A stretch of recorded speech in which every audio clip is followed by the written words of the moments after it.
ejemplos de ciudades, y en esta segunda jornada siempre hemos buscado una excusa. Cuando vimos Ámsterdam, la excusa era el museo. Cuando vimos la ciudad de Pisa, era la torre, nuestro hilo conductor. Y así sucesivamente. Cuando paseamos por allí, tuvimos el pintor Toulouse-Lautrec.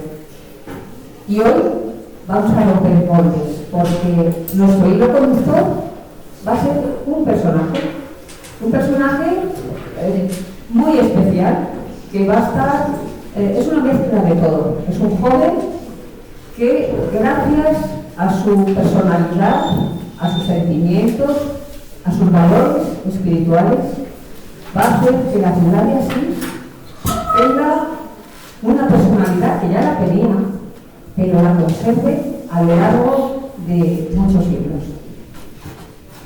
¿Se acopla la voz al final, no? ¿Un poco? Bien. Vamos a situarnos, vamos a ir a dónde está Asís.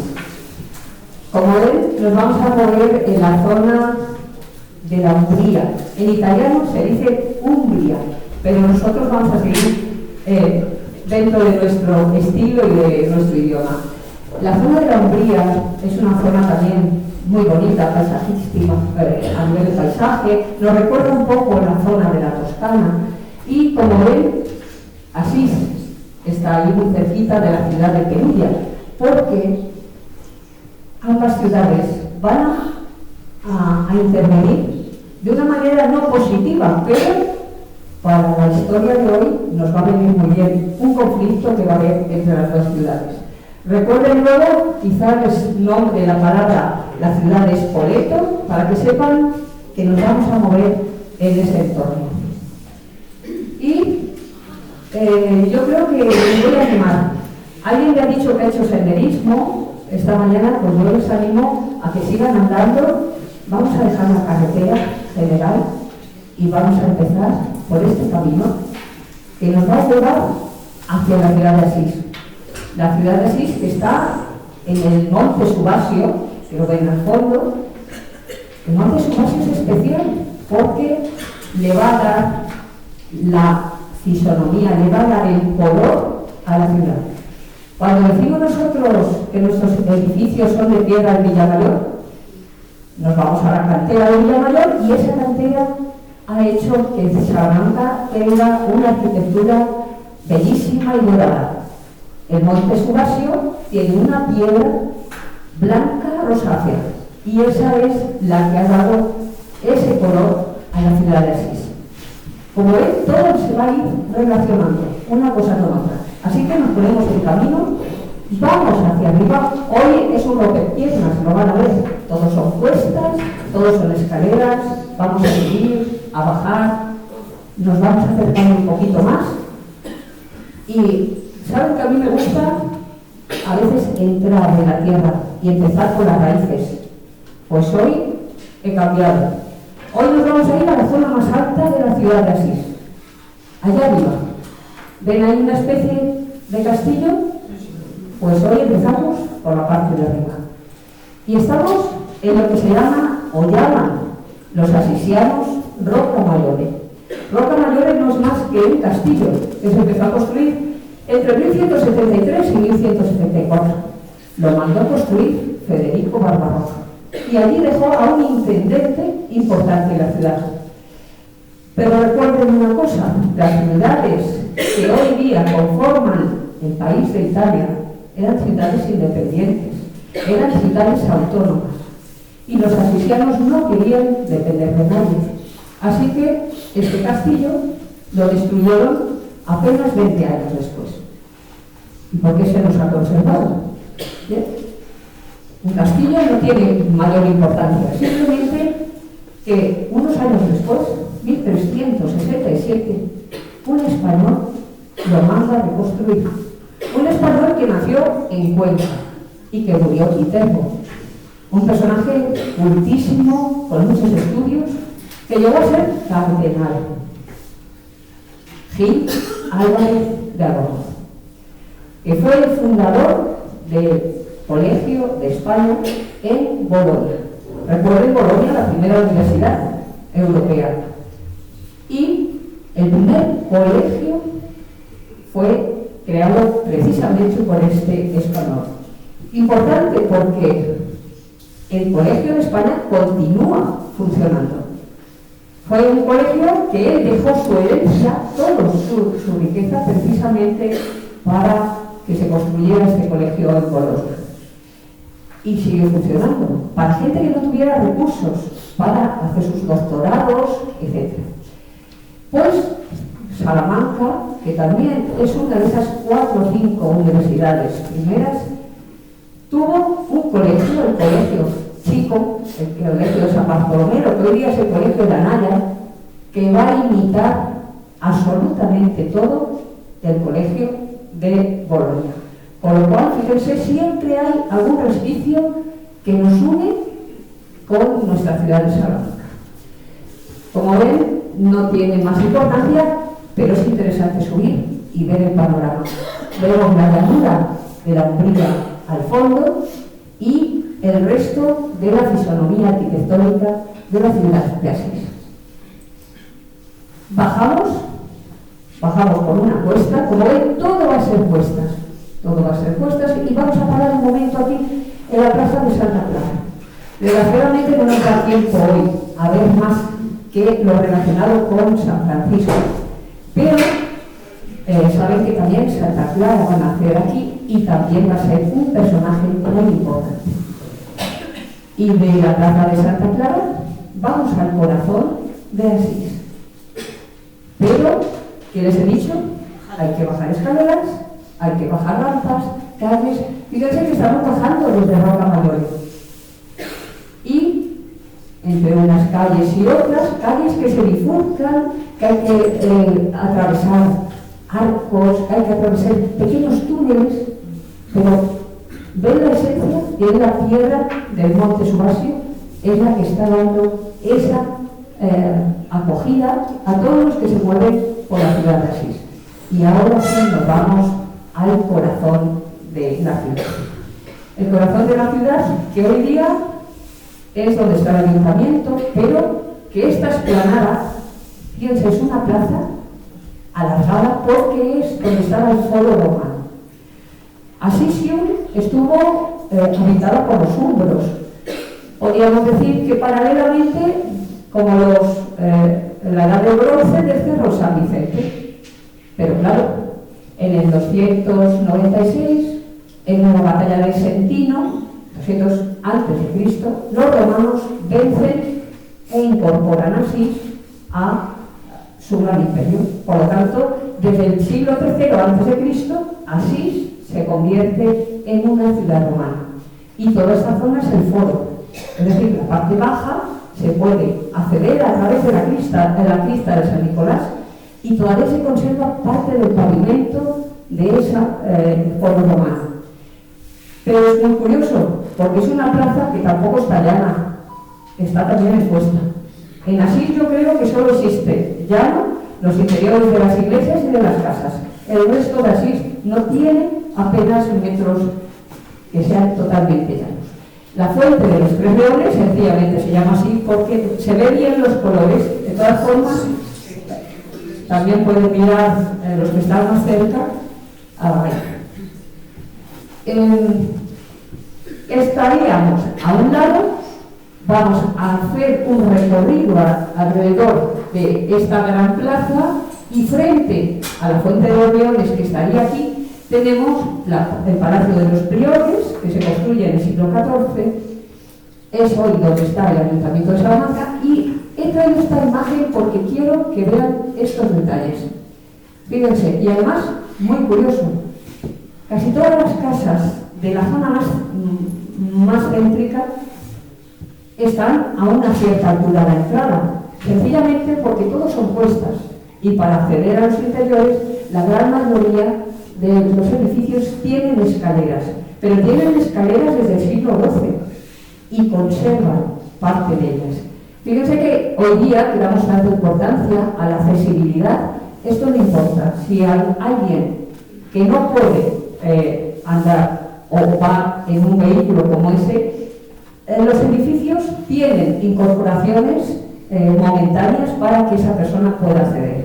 Porque les he dicho que los asisianos tienen un concepto muy personal de su ciudad y no quieren transformar algunos aspectos de la propia ciudad.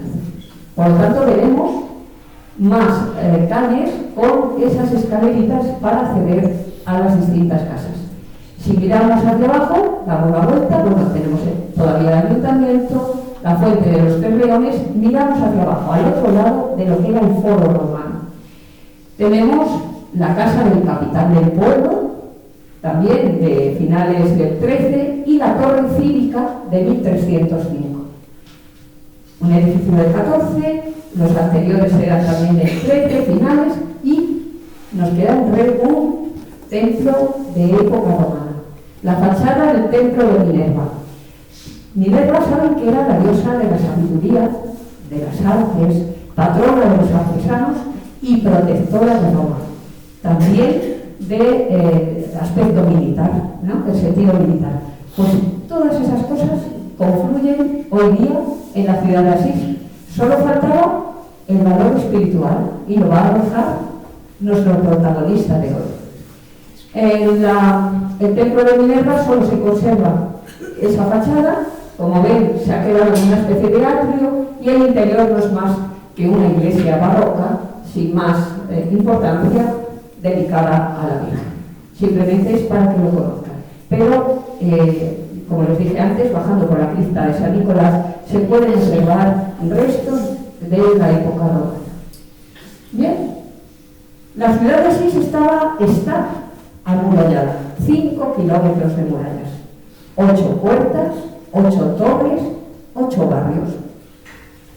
Cada barrio tenía la obligación de cuidar su puerta y su torre. Por eso se han conservado bastantes. Por supuesto, están algunas en un estado no original, pero para que vean cómo a lo largo de la ciudad de Asís hay ese color blanco rosáceo de la piedra del Monte Subasio, porque la bicronía es un elemento propio del mundo romano. Le gustaba intercalar tonalidades en las construcciones y además tenemos alternancia de materiales, ladrillos y piedra. Eso lo veremos a lo largo de todo el recorrido que vamos a hacer por la ciudad. Les podía sacar infinidad de imágenes, veremos también alguna más, para que vean que la ciudad, las calles han seguido conservando ese sabor desde el siglo XII y XIII, que es lo que hoy nos incumbe. Podemos subir, podemos bajar, hay cuestas, hay escaleras, hay calles, etc. Esto es un hotel, pero está ubicado en esa casa medieval, con lo cual sigue teniendo ese aspecto medieval toda la ciudad. Como ven, Corso Marcini es uno de los más importantes a nivel de artesanía, como les decía, porque se continúan algunas actividades que ya existían en el siglo XII. Y nuestra historia, la segunda parte de hoy, nos empieza aquí. Bajamos por una calle con un arco de ladrillo y de piedra, pues muy sugestivo, bajamos unas escaleras y nos quedamos frente a este lugar que hoy día es un oratorio. En su momento fue un establo y también fue propiedad del padre del personaje que vamos a hablar hoy. Aquí se llama San Francisco Picolino, porque se dice que aquí nació San Francisco de Asís. Aquí lo tuvo su madre, la señora Pica. Bien, ¿quiénes eran los padres de San Francisco de Asís? Pero, ¿por qué se llama San Francisco si era Giovanni di Bernardone? Sus padres, Pietro, comerciante, rico comerciante de tejidos, que viajaba mucho a Francia. En uno de esos viajes, a París, a la zona de la Provenza, se enamoró de la señora Pica y se casó con ella. Giovanni era su hijo y de forma cariñosa Pietro, empezó a llamarle Francesco por amor a su esposa. ¿En qué sentido? Como su madre dominaba el idioma provenzal, a su hijo le encantaba ir a París, le gustaba recitar en el idioma provenzal, es decir, le gustaba el francés. Su padre le empezó a llamar Francesco en relación a su madre, que procedía del mundo francés. O sea, Francesco significaba el francés y se quedó con Francesco. Pero su nombre original es Giovanni. Sus padres, hay una escultura, como ven, en uno de los enclaves de Asís, y por otro lado nos aparece esa escultura que nos está representando a Giovanni, a San Francisco. A partir de ahora le vamos a llamar San Francisco para no confundirnos, pero ¿alguien piensa por qué San Francisco está representado como un caballero? Voy a resumir muy rápido. San Francisco nace en 1282, al menos está bautizado en esa fecha, perdón, 1182.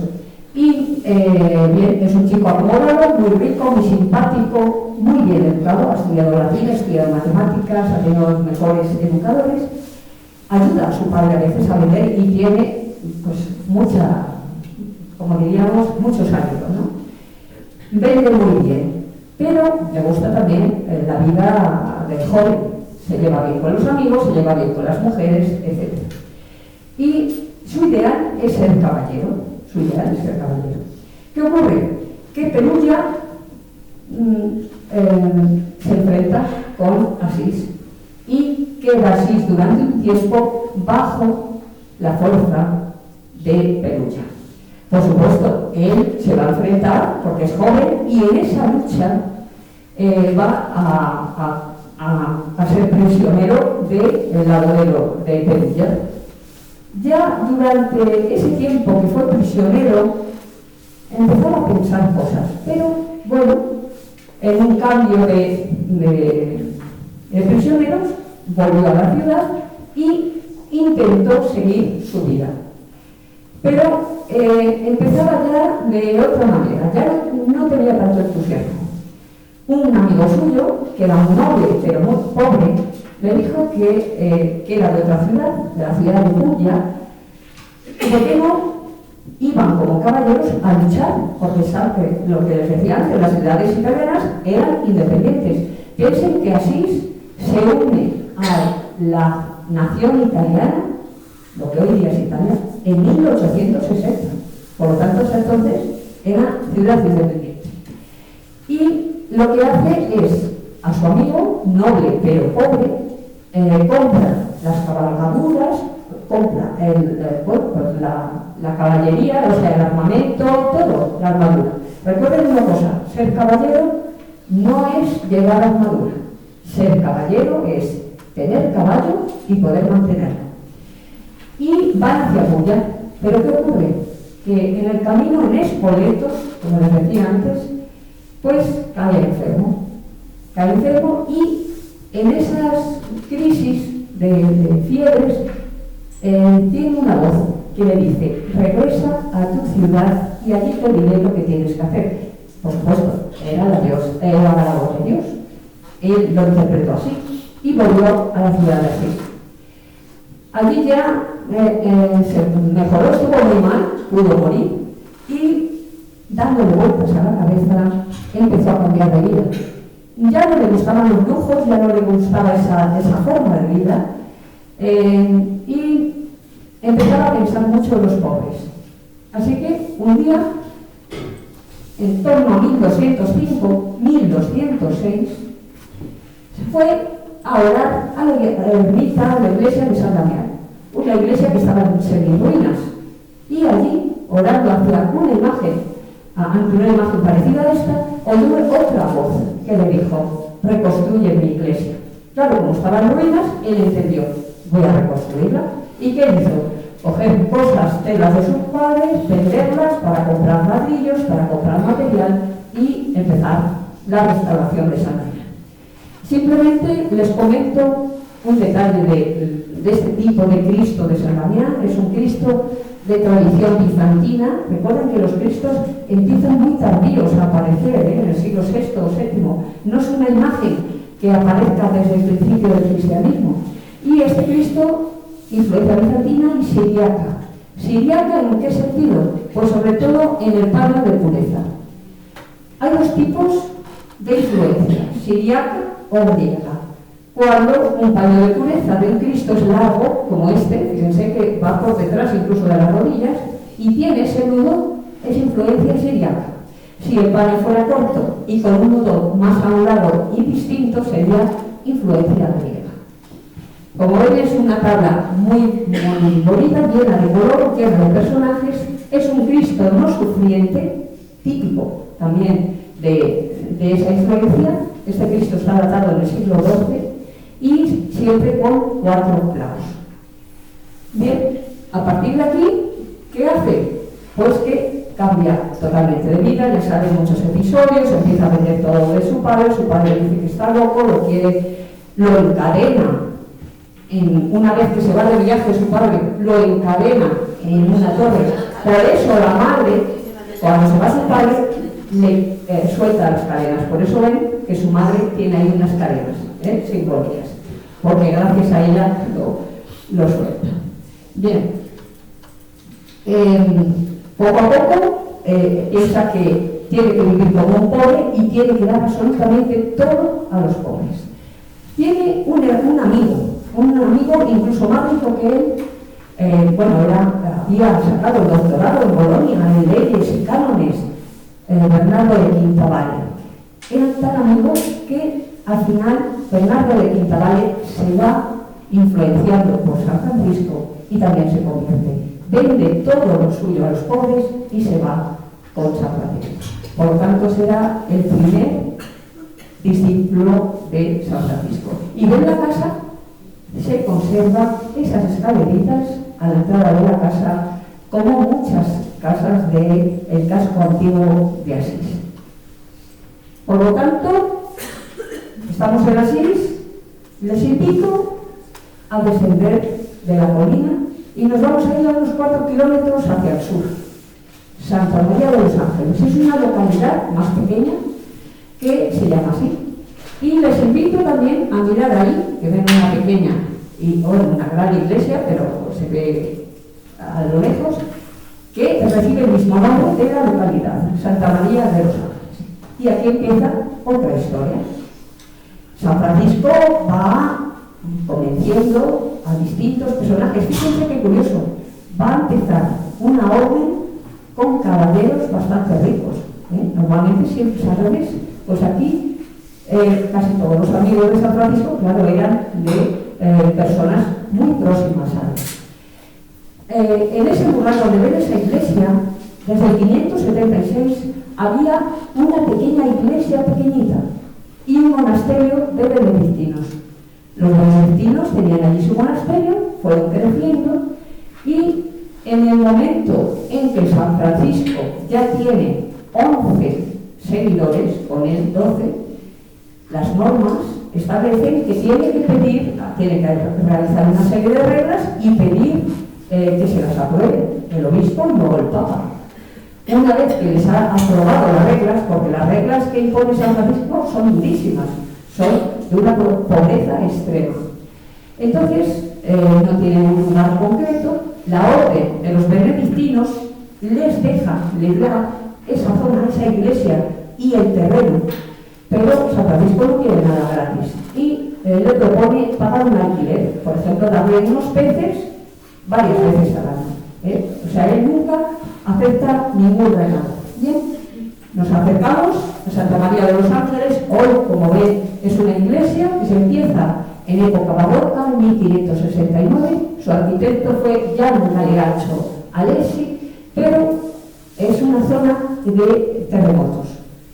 En uno de los últimos, parte de la bóveda, la cúpula, se perdió, y la fachada que ven actualmente, que nos recuerda el barroco romano, la iglesia del Pozo, si algunos han pasado por allí, es la iglesia, la la fachada barroca, pero está hecha en 1927 por el arquitecto César Passau. Por lo tanto, estamos ante un edificio muy especial, empezado en el siglo XVI, terminado en el siglo XX, pero que encierra lo que todos conocen como la porcíncula. Nos acercamos a la zona del transepto y ahí tenemos la porcíncula. Esto es la porción, significa porción de tierra pequeña, porción pequeña de terreno. Esto es lo que les dio los benedictinos a los seguidores de San Francisco. San Francisco utilizó esta iglesia para rezar, para hablar con su gente, y alrededor ellos vivían en pequeñas tiendas de adobe y cañas y ramas. A lo largo del tiempo se ha ido pintando por dentro y por fuera, se han ido conservando algunas imágenes muy interesantes, todo pintado siempre al fresco. Esto es muy italiano, siempre al fresco. Como ven, a algún lado conservas muy poquita pintura, vamos dando la vuelta y entramos dentro. Y seguro que algunos dirán, ¿eso está oscuro? ¿Es negro? Claro, no se ha tocado. Ese es el humo de las velas, se ha ido ennegreciendo a lo largo del tiempo. Porque aquí, en su interior, cuando San Francisco ve que va a morir, entra en la porcíncula, se desnuda, se tira en el suelo y allí morirá en 1226.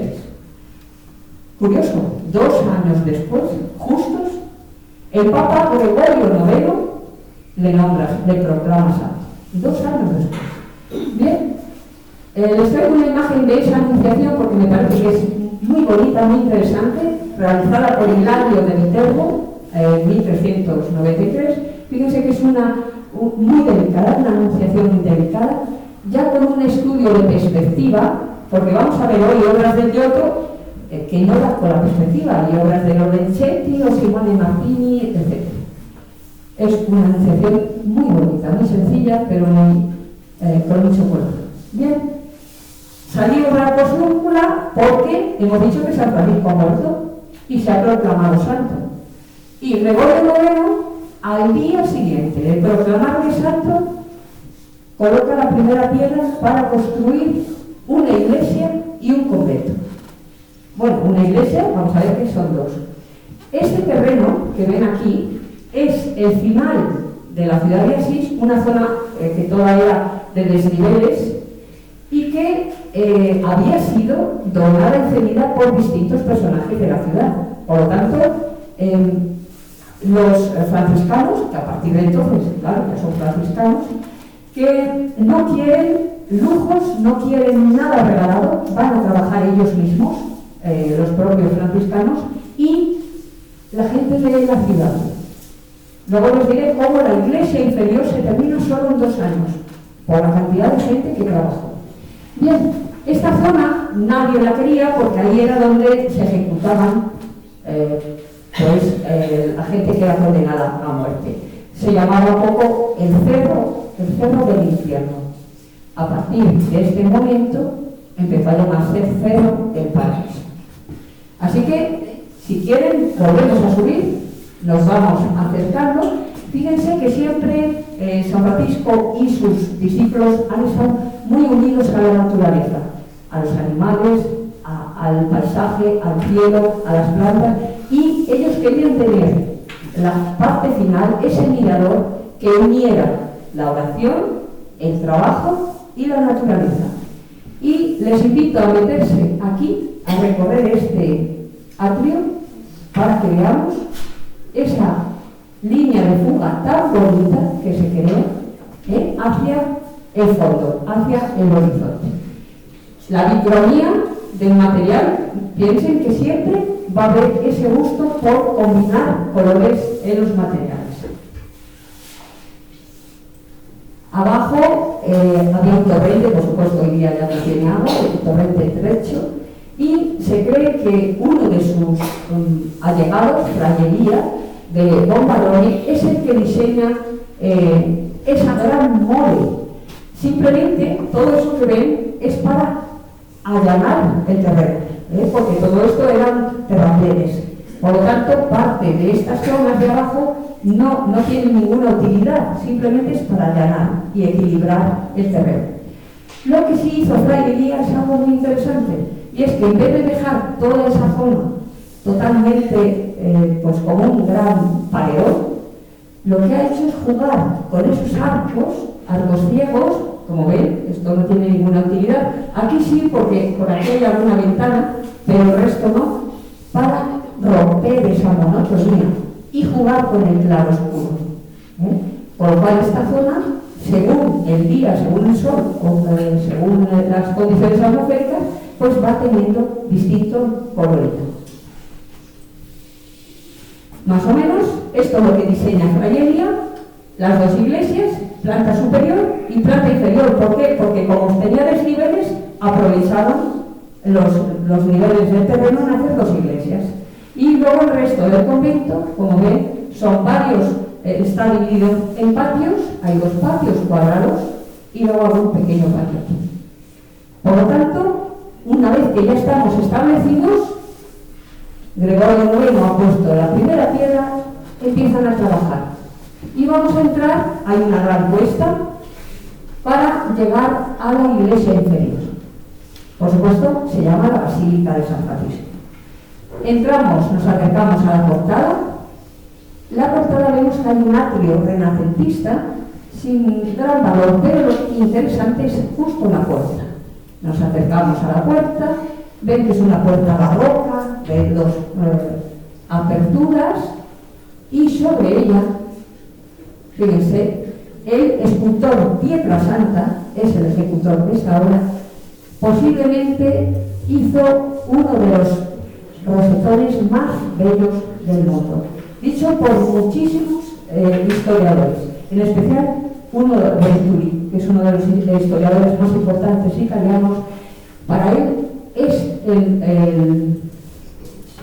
el rosetón más bello del mundo. Fíjense que parece que es un bordado, está calado totalmente de piedra de Monte Subasio, es una piedra dura, pero ha jugado con formas muy diferentes, formas de flores, y en la parte central ha colocado un cordero, haciendo alusión al cordero de Dios. Fíjense que es una preciosidad, muy pequeño en relación a grandes rosetones que estamos acostumbrados a ver, pero está hecho todo con mucha delicadeza y con un trabajo exquisito de calado, totalmente como cuando se trabaja el crépano. Recuerdan que ya se lo he dicho más de una vez, cómo se agujerea el material para crear ese claroscuro y que se formen las formas que se han hecho, destaquen cuando se miden.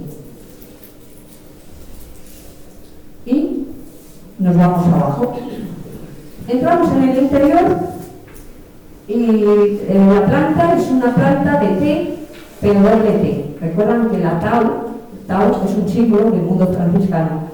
Tenemos doble T. Es cierto que luego, con posterioridad, se hicieron reformas, en la nave se crearon capillas laterales, pero vamos a ver aquí lo más importante, lo fundamental de la planta baja. Al lado,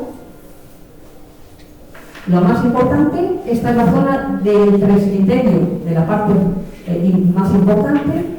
Este es el altar.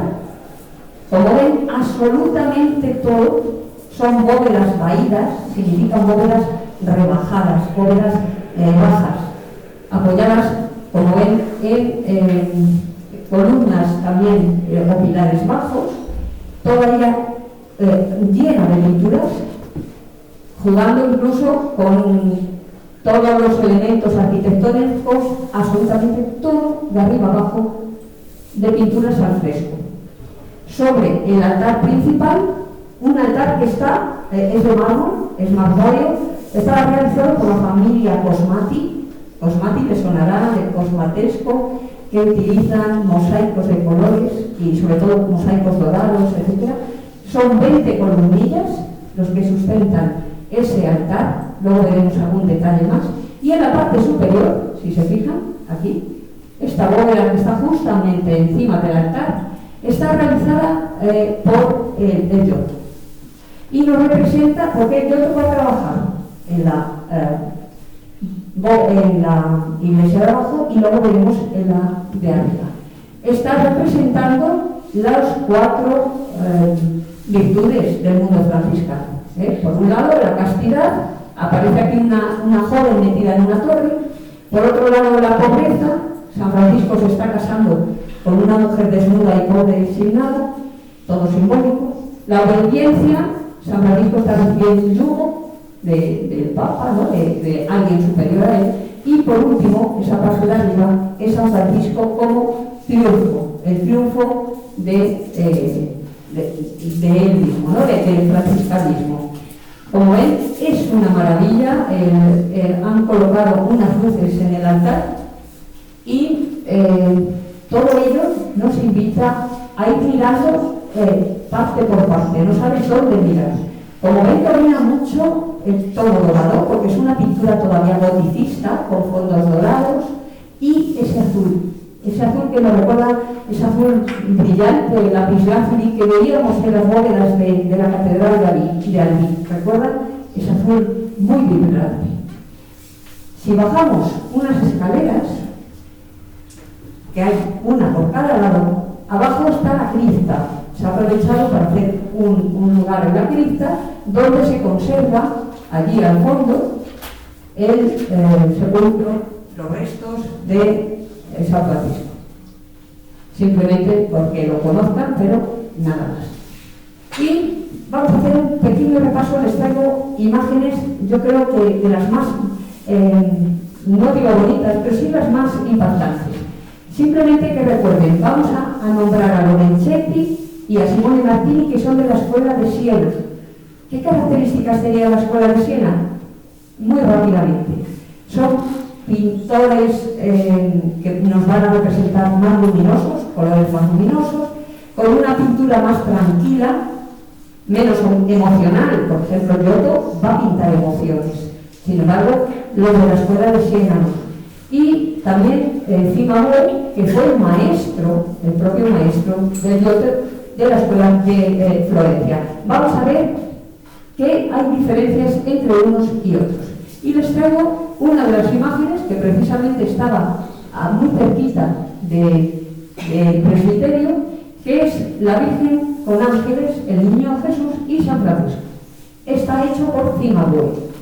Cimabue era un gran pintor florentino al que luego enseñó el Giotto. El Giotto quiso ir al taller de Cimabue y aprendió todo lo que sabe también gracias a él. Pero les traigo esta imagen porque este San Francisco nos ha quedado en la retina como una imagen de San Francisco, y sin embargo sus biógrafos, sus compañeros describían a San Francisco como una persona delgada, de rostro muy equilibrado, nariz recta, pequeñas orejas. Como ven, un poco todo lo contrario que lo que estamos viendo. Pero es la imagen más famosa de San Francisco. Recuerden que todo está pintado al fresco. Sin embargo, fíjense, Simone Martini nos acerca mucho más a ese rostro que sus compañeros decían, de barba raída, de cabeza fina, tez blanca, manos también muy delgadas y finas. Es decir, que este rostro nos recordaría más al auténtico San Francisco, pero se hizo famoso el de Cimabue. Como ven, la pintura de Siena es más refinada, más serena. También pintó ahí la pintura de Santa Clara, y esta imagen de la Virgen la llaman la Madonna de los Ocasos, porque cuando enfrente de esta pintura hay una pequeña ventana, y todas las tardes, cuando se va el sol, el último rayo que entra en la basílica inferior ilumina el rostro de la Virgen. Es una casualidad, pero es así. Por eso se la traigo. Fíjense que esta es hecha por Lorenzetti, también de la Escuela de Siena, y tiene algo muy peculiar, que suele realizar los ojos, se ha llamado como cola de golondrina. Tiene su forma peculiar de pintar los ojos, como ven. Y también hay una tradición bizantina, porque si se fijan, no toca directamente al niño, sino a través de un paño o una tela. Esos todavía, los iconos bizantinos, casi nunca tocan el niño Jesús y la Virgen, no se toca al niño Jesús. Aunque aquí hay relación, por supuesto, entre los rostros. Y les traigo esta porque es muy original, de Lorenzetti. Es una deposición de Cristo con unas formas muy extrañas, muy movidas, con detalles muy interesantes, muy curiosos, fíjese, quitándole los clavos, imágenes que no se repiten, por eso se lo traigo, y fíjese qué contorsión hace el cuerpo de Cristo. ¿Se fijan en los rasgos de los ojos? De Lorenzetti. Bien, y le traigo dónde está situada, en una de esas capillas, al lado de unas ventanas. Antes había muchas más ventanas en la basílica inferior, pero al crear capillas se taparon. Por eso la parte interior tiene ese aspecto de penumbra, que hoy día pues anima también un poco al recogimiento. Salimos por esa escalera y nos acercamos, vamos derechos al claustro de Sixto IV. Como ven, ya les dije antes que había dos grandes claustros cuadrados.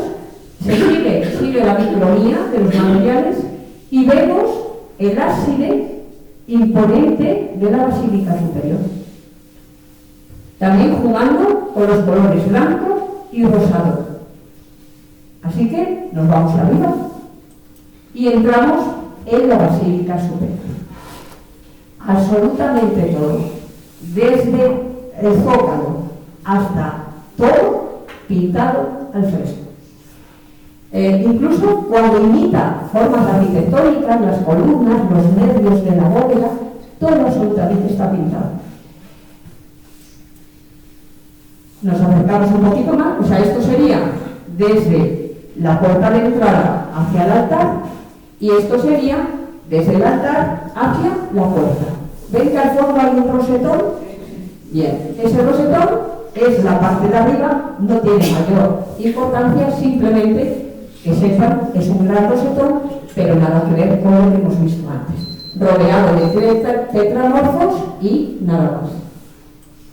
Bien. Justo entramos dentro de la iglesia y donde está el rosetón y la primera bóveda se la encargan a el Giotto. Aquí va a trabajar en torno a 1282 porque va a tener dos etapas. Simplemente, como ven, es una pintura con mucho color. Vamos a verlo un poquito más. Y habla de los doctores de la iglesia. No tiene mayor importancia. Pero, como ven, la perspectiva es bastante mala. No les voy como ven, no sabe todavía organizar a nivel de perspectiva. Pero sí introduce la tridimensionalidad.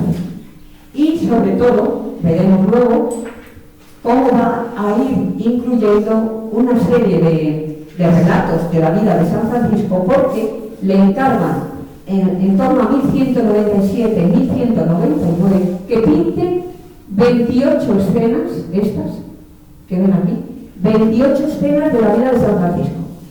Cada una de las escenas tiene una altura de 3 metros con 67 centímetros, más o menos son casi cuadradas.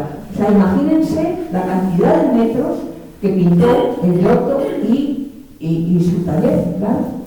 Pero ¿qué ocurrió en 1997? Un terremoto. ¿Recuerdan? 1997, no hace tantos años. Y esta es una imagen que quedó grabada en el interior de la iglesia, cómo se cayó parte de la bóveda de la basílica superior. Es decir, toda esta parte que ven se hizo añicos. Han sido más, así es como quedó, una de las bóvedas, han sido más de 160.000 horas de trabajo entre arqueólogos, investigadores y bomberos, recogiendo pequeños trocitos y donde había pintura se guardaba. Por lo cual, después de 8 años y 5 intensos de trabajo, se restauró lo que se pudo. Se han perdido prácticamente una bóveda estrellada y también una pintura, parte de la pintura del Giotto y de Cimabue también. Esto es lo que se pudo restaurar de la bóveda que les enseñaba antes, totalmente destruida. Ha sido un trabajo inmenso, pero nos ha podido hacer otra cosa. Toda la iglesia, como ven, es bellísima, los suelos también juegan con esa geometría de colores, y les traigo algún detalle pintado por el Giotto. Piensen que son grandes paneles pintados al fresco. En esta representa el Giotto esa primera imagen de San Francisco cuando le está hablando el Cristo de San Damián. Como ven, el Giotto se dice que es el iniciador, va a ser el iniciador del Renacimiento. En realidad no sabe introducir la perspectiva. Él incorpora, quiere meter arquitectura, que es muy interesante, pero fíjense, no consigue colocar las direcciones correctas. En esta otra, saben todos este pasaje, en la que el padre lleva a varios testigos, entre ellos el obispo de la ciudad, y le dice que, que su hijo está loco, que quiere desheredarle. Entonces le dice que todo lo que lleva a él es suyo, y entonces va a San Francisco, se desnuda en la calle, y es el propio obispo el que le tapa con su manto. Eso está relatado en la historia, y esto es lo que relata el propio Dios.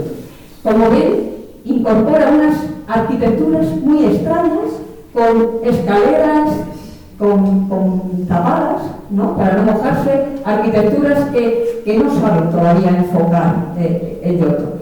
Y algo muy curioso, muy novedoso, ha colocado una mano, algo todavía que es un poco más antiguo, ¿no?, como la tradición de épocas anteriores, ha colocado esa mano ahí arriba, que une perfectamente la mano y la mirada de San Francisco. Les traigo alguna imagen más. Esta también la conocen todos, la predicación de las aves, ¿no?, cuando hacían tanto ruido que les dijo a las aves que quería orar, que se quedaran quietas y rezaran con él, y las aves escucharon sus oraciones. Piensen que hay una novedad. Claro, aquí porque está hablando de aves y en el entorno de un paisaje, del campo, pero el Giotto introduce de una forma ya muy reiterativa el paisaje por primera vez en el relato iconográfico. Y la arquitectura, fíjense, aquí nos está representando, no sabemos si la ciudad de Arezzo realmente tenía esa muralla y esa iglesia, pero él la ha colocado ahí. Volvemos a decir lo mismo, intenta introducir la perspectiva, pero no logra. Intenta también colocar distintas alturas, pero los planos se le mezclan. La historia aquí, simplemente saben que San Francisco, en Arezzo, la gente estaba todo el día llena en disputas, se peleaban por todo. Entonces le llaman a San Francisco para que les ayude. San Francisco va con Fray Silvestre y le dice a Fray Silvestre: vete a la ciudad y pacifícala. Entonces, mientras San Francisco está rezando al otro lado, y Fray Silvestre ve que los demonios, los que generaban las disputas, vuelan y salen de la ciudad. Bueno, estos son los relatos de los milagros y de la historia de San Francisco, que el Giotto pintó absolutamente todos los pasos de la vida de San Francisco.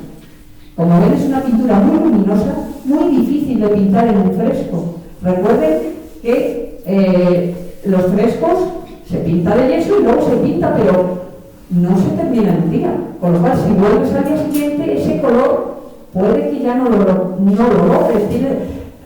Tiene que tener una gran habilidad para los colores. Son colores muy brillantes, y también esa emoción que ponía siempre el Giotto.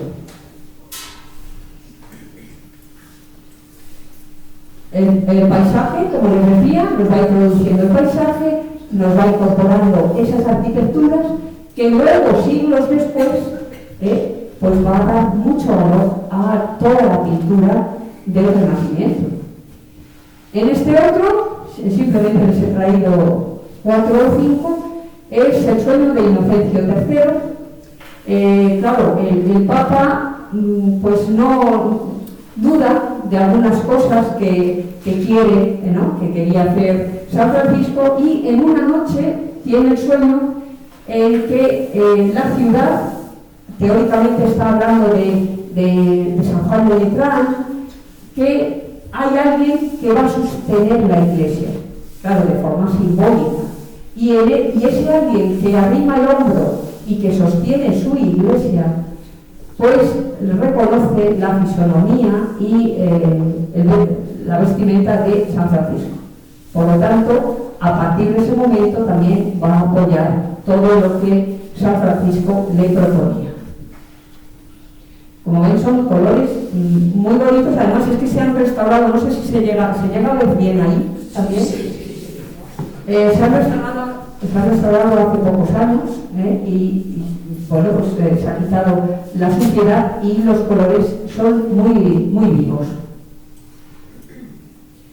Tenemos también otro, que es el primer Belén.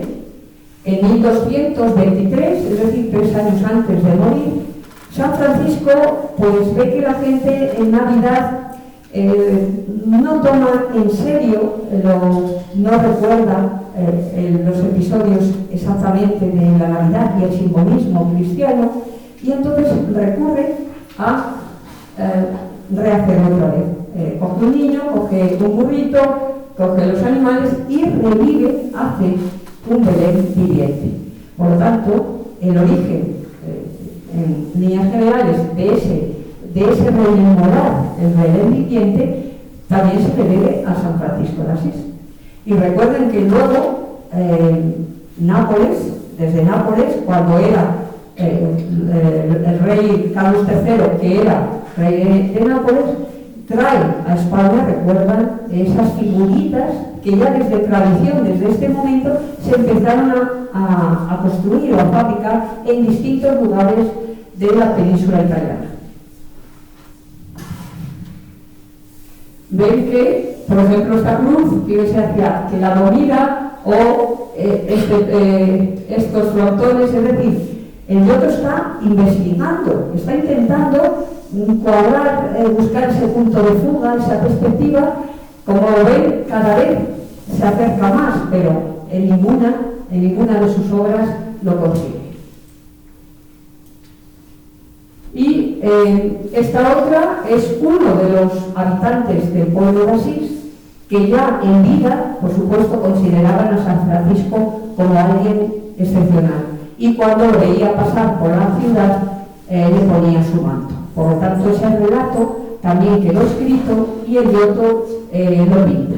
Pero sobre todo se lo traigo porque aquí, si se fijan, la arquitectura está un poquito mejor realizada, quitando esto que no sabe cómo colocar un segundo piso para hacernos ver que puede estar sobre el primero, no tiene por qué estar más adelante o más atrás, pero el resto va consiguiendo poco a poco ir cuadrando esas líneas, pero no lo consigue. Este quizás es el más cercano de esos intentos del Giotto. El Giotto también era un pintor muy simpático, muy bromista. Hay una anécdota cuando le está enseñando Cimabue, porque también a Giotto su padre quiso que fuera comerciante de telas y le mandó a la ciudad de Florencia, etc.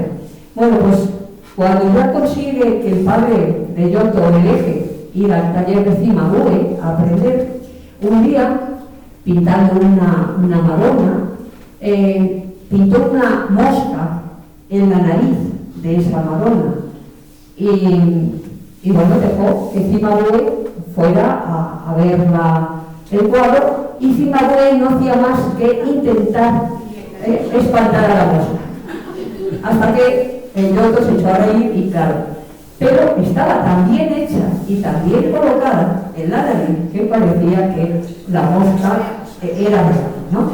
Por lo tanto, el Giotto es un gran pintor y por eso le llamaron a Asís, porque en Asís en esos años trabajaron los mejores escultores y los mejores pintores, sobre todo pintura, porque sabe que en Italia la pintura es el elemento primordial. Todos los altares siempre están llenos de pintura.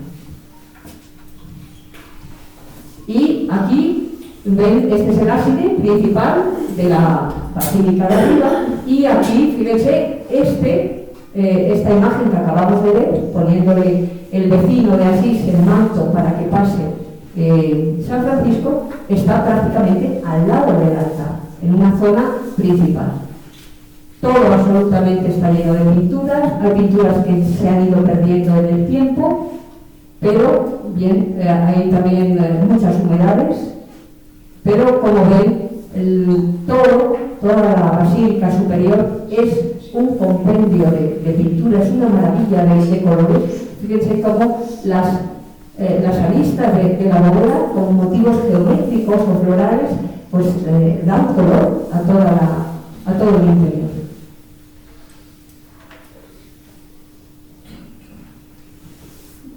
Bien, una vez que yo creo que se disfruta, porque esto hay que estar allí y ver esos tonos, se une entre la luz, porque toda esta zona tiene vidrieras también, que trabajadas de forma de mucha calidad van dando tonalidades a cada pared. Por lo tanto, a veces es bonito estar en el interior de la basílica y esperar ratos, o ir varias veces y ver cómo cambia la tonalidad del interior.